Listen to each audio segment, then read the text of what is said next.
Hello दोस्तों, स्वागत है आप सबका एजुकेशन बर्ड्स में। हम क्लास 12th की पॉलिटिकल साइंस के चैप्टर स्वतंत्रता एवं समानता का अध्ययन कर रहे हैं। स्वतंत्रता का मैंने पिछली वीडियो में आपको समझा दिया था।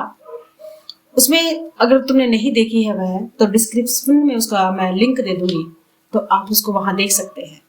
उसके बाद हम चलते हैं समानता, इक्वलिटी। इक्वलिटी मतलब समानता। प्रकृति ने सभी मनुष्यों को जन्म से ही उत्पन्न किया है समान, यानी कि प्रकृति ने किसी भी मनुष्य के साथ भेदभाव नहीं किया। असमानता का निर्माण मानव निर्मित परिस्थितियों के कारण होता है, यानी कि हम जो मानव है उन्होंने निर्माण किया है। छोटे का, बड़े का, ऊंचे का, नीचे का, जाति का, धर्म का, सबका हमने निर्माण किया है। प्रकृति ने किसी को भी असमान पैदा नहीं किया। मानव अधिकारों के घोषणा पत्र में कहा गया, मानव अधिकारों के घोषणा पत्र यानी कि संयुक्त राष्ट्र संघ ने जो मानव अधिकारों का घोषणा पत्र बनाया है उसमें कहा मनुष्य स्वतंत्र और समान पैदा हुए हैं और वे अपने अधिकारों के विषय में भी स्वतंत्र और समान रहते हैं। फिर अमेरिका के घोषणा पत्र, स्वतंत्रता घोषणा पत्र में जो 1776 में डिक्लेयर हुआ था, उसमें भी कहा गया हम इस सत्य को स्वयं सिद्ध मानते हैं कि प्रकृति ने सभी मनुष्यों को कैसे उत्पन्न किया, समान उत्पन्न किया। अब हम देखते हैं मीनिंग ऑफ इक्वालिटी, समानता का अर्थ। समानता उस परिस्थिति का नाम है जिसके कारण सभी व्यक्तियों को अपने व्यक्तित्व यानी स्वयं के विकास के समान अवसर प्राप्त हो सके। साथ ही सामाजिक विषमता के कारण, हम जानते हैं सामाजिक विषमता क्या होती है, यानी कि समाज में जाति के नाम पे, धर्म के नाम पर, अमीरी गरीबी के नाम पर, इन पर क्या पाई जाती है, विषमता पाई जाती है। उत्पन्न होने वाली असमानताओं को समाप्त किया जा सके। समाज में सभी व्यक्तियों को एक समान किए जाने की अवधारणा संभव नहीं है। हम मानते हैं ये बात, प्रकृति ने सभी लोगों को भी शारीरिक मानसिक रूप से समान योग्यता नहीं दी।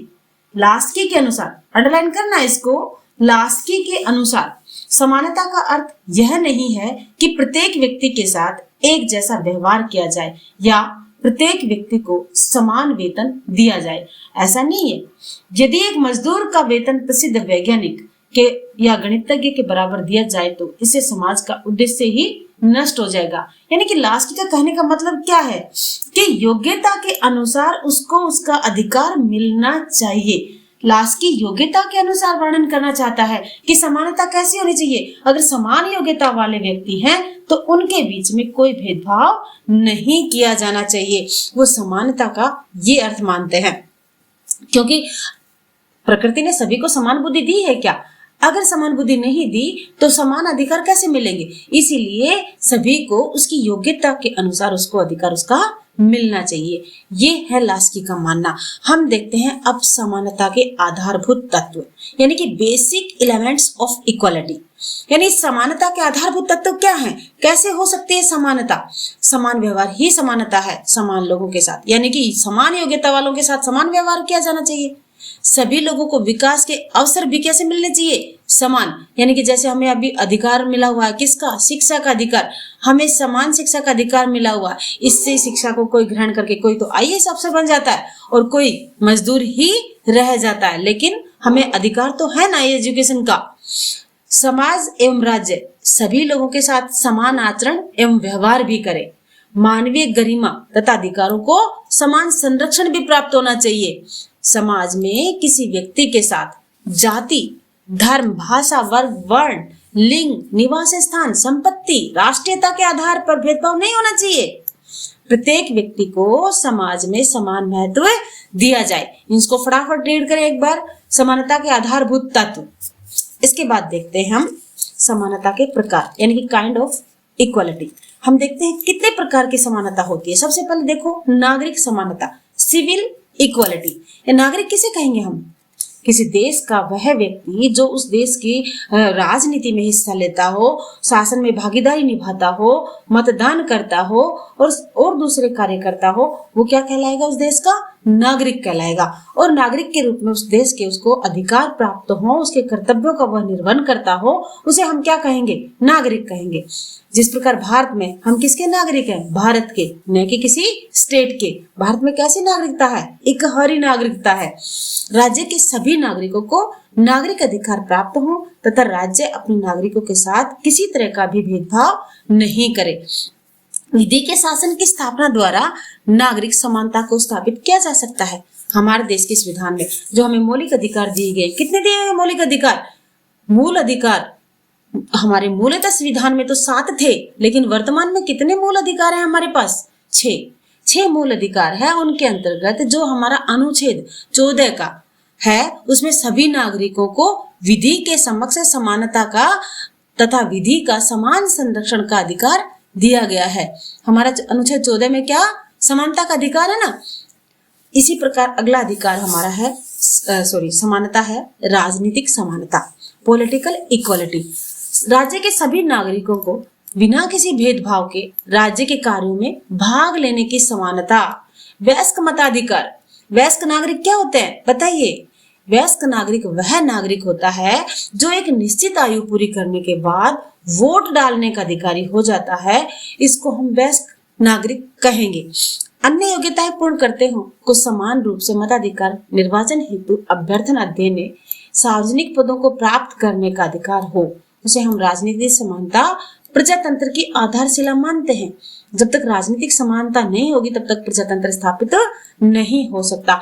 अगली समानता कौन सी है हमारी? सोशल इक्वालिटी, यानी कि सामाजिक समानता। हम जानते हैं भारत में है जो हमारे है विभिन्नता का देश है, फिर भी हम क्या कहते हैं? विभिन्नता में एकता।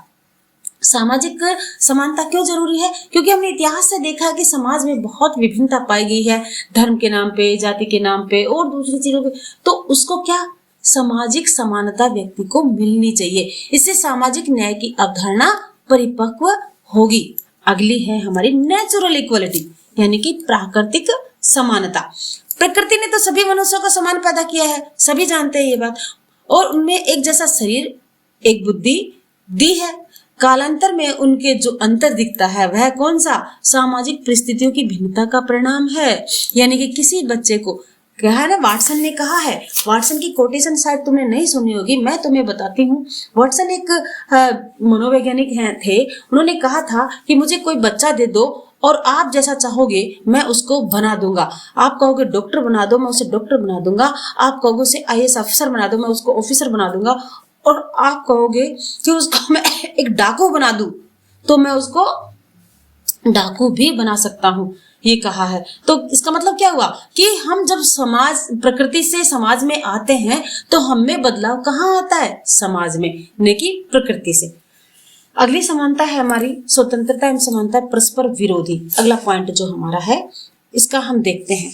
यानी कि कुछ विद्वान ऐसे हैं जो मानते हैं कि स्वतंत्रता और सॉरी अगली हमारी जो समानता है आर्थिक समानता, यानी कि इकोनॉमिक इक्वलिटी। आर्थिक रूप से समानताओं का आधार सामान्य होता है। आर्थिक समानता के अभाव में हम चाहे राजनीतिक समानता ले लें, नागरिक समानता ले लें, चाहे सामाजिक समानता ले लें, कोई अर्थ नहीं रहेगा। अगर जब तक समान संपत्ति का समान वितरण या सभी को समान वेतन, आर्थिक समानता नहीं है। यह अवसर की समानता है, अर्थात सभी लोगों को कार्य करने के कैसे अवसर मिलने चाहिए? समान अवसर मिलने चाहिए और उनको उपलब्ध कराए जाने चाहिए अवसर। सभी व्यक्तियों को न्यूनतम आवश्यकताओं की पूर्ति हो, यानी कि हमारी जो बेसिक जरूरतें हैं, कौन सी? रोटी, कपड़ा और मकान, उनकी पूर्ति होनी चाहिए। अगली हमारी इक्वालिटी है कल्चर इक्वालिटी, यानी कि सांस्कृतिक समानता। किसे कहेंगे हम सांस्कृतिक? सांस्कृतिक क्या मतलब? सांस्कृतिक यानी कि हमारा बोलने का, खाने का, पीने का, रहने का, व्यवहार का और समाज में व्यवहार का, ये सब जो है वो क्या कहलाती है? हमारी संस्कृति कहलाती है। जैसे भारत की संस्कृति का स्लोगन हमें याद है ना, अतिथि देवो भवः, यानी कि हमारे यहाँ अतिथि जब आता है तो उसके हम क्या करते हैं, सम्मान करते हैं और उसे देवता के समान समझते हैं। तो ये हमारी क्या हुई, संस्कृति। इसलिए क्या है, सांस्कृतिक समानता होनी चाहिए। यानी कि अल्पसंख्यक और बहुसंख्यक वर्ग समाज में पाए जाते हैं, हम जानते हैं, सांस्कृतिक समानता की श्रेणी में आता है। इन्हें अपनी भाषा, लिपि, संस्कृति तथा सामाजिक परिवेश के संरक्षण में समुचित अवसर मिलना चाहिए। अगली है हमारी कानूनी समानता, लीगल इक्वलिटी। अब हम जानते हैं कानून के समक्ष जब तक सब समान नहीं होंगे तब तक एक राज्य लोक कल्याणकारी राज्य नहीं बन पाएगा। इसका तात्पर्य कि कानून के समक्ष सब समानता तथा कानूनों का समान संरक्षण मिलना चाहिए। नागरिकों को कानून के समक्ष समान समझना चाहिए, जिससे विधि के शासन, रूल ऑफ लॉ की स्थापना हो सके। सेकंड, कानून के समान संरक्षण का तात्पर्य एक जैसे लोगों से कानून का एक जैसा व्यवहार करना चाहिए। ठीक है, न्यायालय में एक जैसे गुहार पर समान दंड तथा कानून सभी को अपने बचाव के समान अवसर प्रदान करता है। अगली इक्वालिटी हमारी इक्वालिटी ऑफ अपॉर्चुनिटी। राज्य अपने समस्त नागरिकों को समुचित विकास के समान अवसर उपलब्ध कराए, उनमें किसी भी जाति, वर्ण, लिंग का भेदभाव ना करे। अगली इक्वालिटी, इक्वालिटी ऑफ एजुकेशन, यानी शिक्षा की समानता। यानी हम जानते हैं कि आज जो हमारे संविधान में संशोधन, 86वें संविधान संशोधन, ध्यान से सुनना, 86वें संविधान संशोधन के माध्यम से हमें शिक्षा का अधिकार एक मूल अधिकार के रूप में दे दिया गया है। इससे पहले ये एक नीति निर्देशक तत्व था, लेकिन वर्तमान में क्या है, ये एक हमारा मूल अधिकार है। इसलिए समानता होनी चाहिए, सभी को शिक्षा का अधिकार होना चाहिए। अब देखते हैं हम अगला point, relationship between equality and liberty. स्वतंत्रता और समानता में संबंध, दोनों में संबंध। अब इसमें दो अवधारणाएं विकसित होती हैं कि व्यक्ति के जीवन में गहराई से प्रभावित करती हैं। इस पर विद्वानों में मतभेद है। क्या मतभेद है कि कुछ विद्वान मानते हैं कि स्वतंत्रता और समानता परस्पर विरोधी है, और कुछ क्या मानते हैं, एक दूसरे का पूरक मानते हैं। तो हम सबसे पहले देखते हैं कि स्वतंत्रता और समानता परस्पर विरोधी वाले क्या व्यक्त करते हैं। इसमें लॉर्ड एक्टन, जो कि लॉर्ड एक्टन है, उनका मानना है कि समानता के आवेश ने स्वतंत्रता की आशा को व्यर्थ कर दिया है। यानी कि व्यक्ति जब समानता समानता गीत गाएगा, इससे व्यक्ति की दूसरे व्यक्ति में क्या चली जाएगी, स्वतंत्रता चलाई जाएगी। क्यों, इनकी मान्यता है कि प्रकृति में ही असमानता विद्यमान है। योग्य तथा अयोग्य में समानता स्थापित करने का कोई औचित्य नहीं है, और न ही वास्तविक रूप में समानता स्थापित की जा सकती है। ये तो हम भी जानते हैं कि प्रकृति ने माना हमें सबको समान पैदा किया, लेकिन कई बार हम देखते हैं बुद्धि के आधार पर, शारीरिक संरचना के आधार पर सभी व्यक्ति क्या नहीं है, समान नहीं है। व्यवहार में दोनों में से किसी एक परिस्थिति को स्थापित किया जा सकता है, चाहे तो स्वतंत्रता हो या समानता। दूसरा विचार क्या कहता है कि दोनों एक दूसरे के पूरक हैं। कौन कौन, स्वतंत्रता और समानता। पोलार्ड कहते हैं, हमने उसमें किसका देखा था, बताइए किसका देखा था, किसने कहा था, लॉर्ड एक्टन ने। इन दोनों को विरोधी किसने माना, एक्टन ने। इसी प्रकार दूसरा विचार हमें क्या कहता है, पोलार्ड कहते हैं कि स्वतंत्रता की समस्या एकमात्र समाधान समानता में ही निहित है। इन्होंने अपना विचार दिया कि अगर हमें स्वतंत्रता चाहिए, इसकी समस्या का समाधान करना है, तो हमें क्या करना पड़ेगा, सभी को समानता से देखना पड़ेगा। व्यक्ति के विकास हेतु दोनों ही जरूरी हैं। साथ ही यह भी आवश्यक है कि दोनों अवधारणाएं अपनी मर्यादा में रहें। हमारे महात्मा गांधी जी ने कहा है, स्वतंत्रता का अर्थ नियंत्रण का अभाव नहीं है, अपितु व्यक्तित्व के विकास की अवस्थाओं की प्राप्ति है। नियंत्रणहीन स्वतंत्रता स्वच्छंदता है। जैसे मैंने मान लिया कि एक पत्थर बांध लिया अपनी एक रस्सी के, और उसको मैं अपने चारों तरफ घुमाते चलूंगी रोड पे और कहूंगी मैं फ्री, मैं स्वतंत्र, तो क्या मैं स्वतंत्र हूँ? ठीक है, मान लिया मैं स्वतंत्र हूँ, लेकिन जब वो आसपास लोग मेरे आएंगे, उनके किसी का सर फूटेगा, किसी का माथा फूटेगा, तो वो क्या है, उनकी स्वतंत्रता कहाँ गई? इसलिए अगर हम पर नियंत्रण नहीं किया गया तो वो स्वतंत्रता कैसी स्वतंत्रता होगी? स्वच्छंदता। राजनीति समानता के बिना स्वतंत्रता अर्थहीन हो जाएगी। नागरिकों का बड़ा समूह शासन की भागीदारी से वंचित हो जाएगा।